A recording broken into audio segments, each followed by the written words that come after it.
There's been some question lately as to whether Kirchhoff, Maxwell, and Faraday's laws are accurate. So I put together a special arrangement to show that you should be questioning whether they're correct or not. But what could an average person like me possibly know about all that complicated math? Well, I know one thing. In order for it to all work, it requires a constant that doesn't change. Some unusual things start happening when you mix two different mediums. We've been using copper as our medium. Here we have a well-known circuit for testing Kirchhoff's voltage law, where the sum of the voltages in the closed loop equals 0. We have a resistor here, and we have another resistor of a different value, and we have two conductors. And what if we change this and make this resistor and this resistor the same? Then what's in question is the two conductors.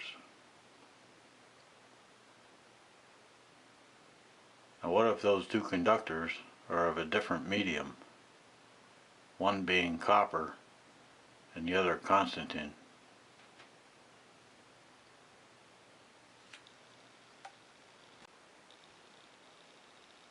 In my last video and my ring time video, I showed the use of a capacitor with the bifilar coil between the one wire and the center connection, and then taking the power off of the center connection. What that does is turn this coil not just into a capacitor, but a condenser. There's a difference. A condenser is much like the air chamber of a ram pump. And the other way of doing that is using copper and Constantine, or copper and a superconductor, to accomplish the same task.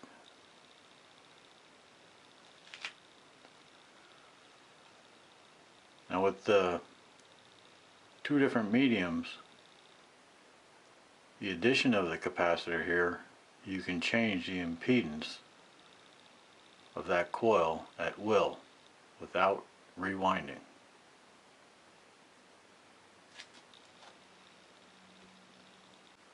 What I have here is a supply transformer, which is going to be powering the primary of this coil over coil transformer. The bifilar primary is the Constantine and copper wire coil. This is the Constantine side and this is the copper side. And the secondary is going to be open in the beginning of the test, and then I'll close the circuit and we'll see what the voltages are on either side. This is a diagram of the circuit. Secondary there, the Constantine and copper primary.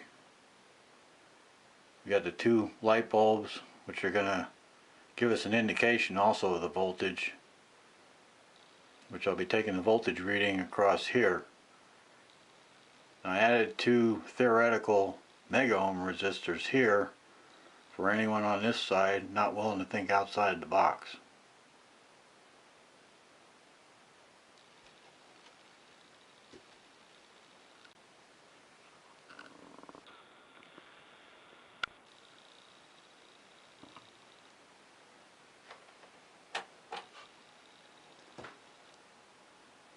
As you can see, the two light bulbs are really close in brightness. The voltages are off by about a volt. I could get it to equal voltage if I altered the windings on the transformer, but that's close enough. Nobody's perfect.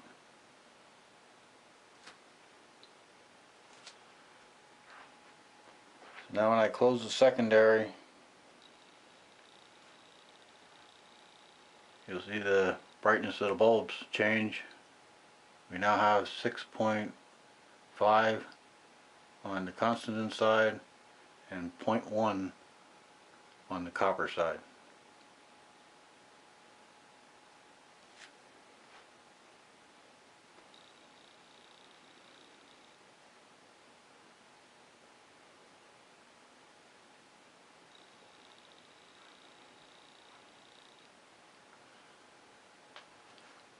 Much more research to be done.